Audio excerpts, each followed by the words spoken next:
Okay guys, so from the previous part where we have seen uh, if function, if you have just started from this video, you may refer the previous video link in the description box. From there you can take it.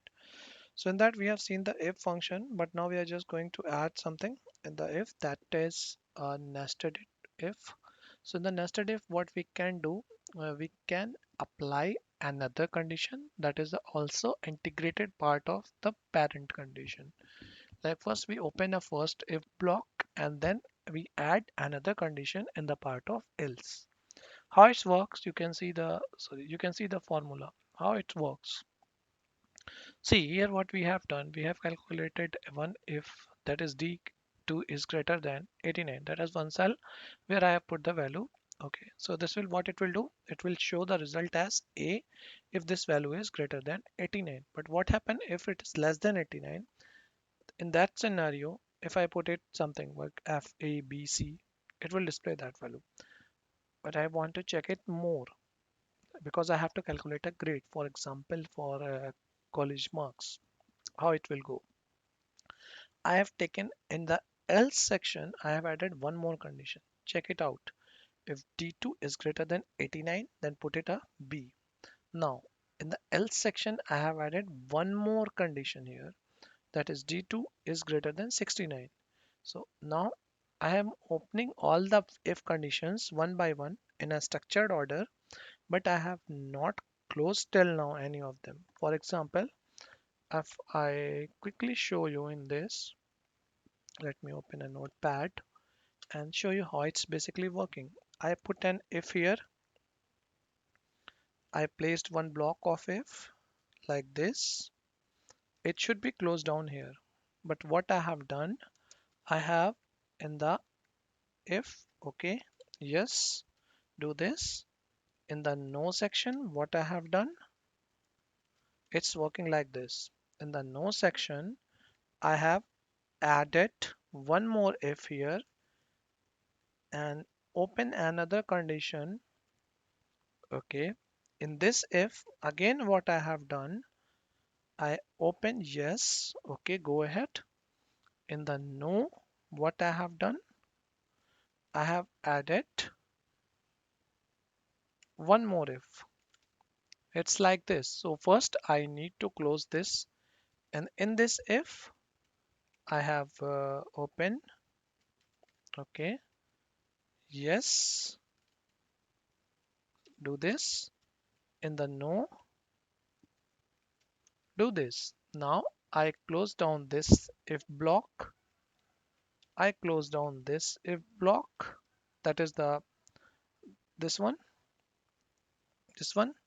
So now I have to close the top one. So I have closed this.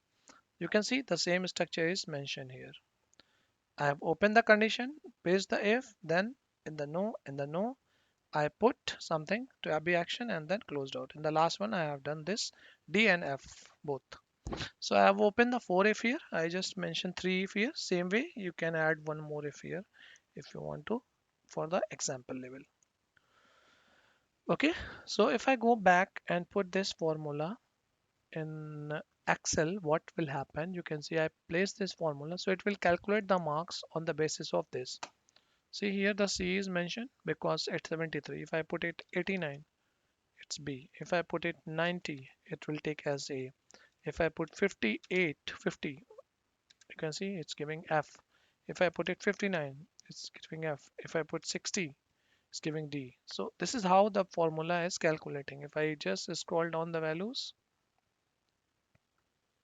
I mean just if I can copy it like this, it's calculating all the formulas and whatever value you will put, it will give you the result as per the formula we have mentioned, because as the Excel functionality we discussed in the last videos, so it will take it on the basis of the previous one's value. So this is how you can put the if then else condition or if conditions with the nested structure. This is the detailed description. You can pause the video at this location and take it out the detail of this example which I mentioned. Same way you can extend the formula like this also, number of times whenever you want, you can till that time. Okay, we have a one more function which is available on the same pattern, that is based on IFS. Whether more than one conditions you want to met or you want to apply it, you can use the based of first condition is true. So it's just like as an working as which we have used in the nested add. In the similar way, we can use it here. Like the first thing is true, value is true in the first, then it will calculate it here. If something is true in the second section, you can put it here. Its value is true here. Then it will go for this action. Otherwise, go for the action. Like this here, you can see A because A is greater than A2, and uh, if we take it out here, see B because B3 is greater than this value is greater than 79. So on the basis of that, it's first to second, second to third, and the same way it will calculate it. How it's calculating in Excel, let me quickly show you. Okay, so let's see in Excel how it is it can be implemented. If I go into Excel, let me quickly open it. Okay, so you can see I placed a formula here. In this, what I have done, I have condition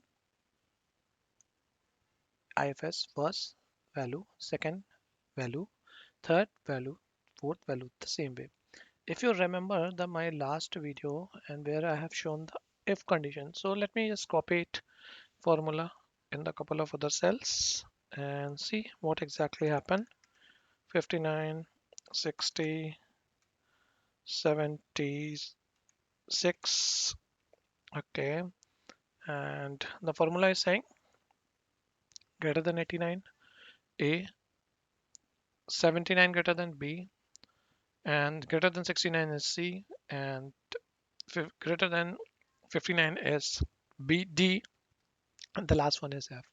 If you remember my last video section where I have shown the if condition, in the if you can see I placed at if again like this block. I have placed it if here, and if I go in the if else or if S, in this I need not to put the if every time, and in a single function or in a single formula it's taking all the uh, parameters or all the conditions. So how it will works, you can see this is what the function argument structure.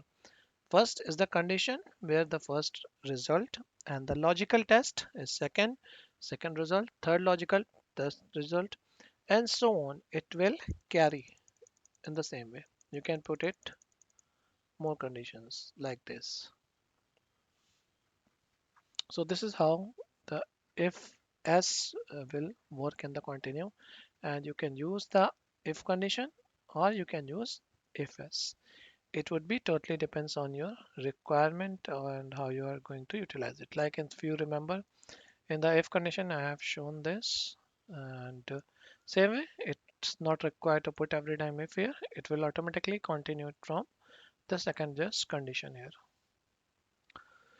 So this is all about the if and if else or if s, I'm just saying, and I will continue with the next upcoming video with Excel, other formulas and function where I will HLOOKUP, VLOOKUP and everything. So you can refer my description link, box links, where I place the next video link as well as my previous video links. So you can go on that. And if you want to learn the complete series, the link is also for in my description box for the complete Excel entire series. Thank you so much, all of you, and we will be back soon with a new video. Thank you.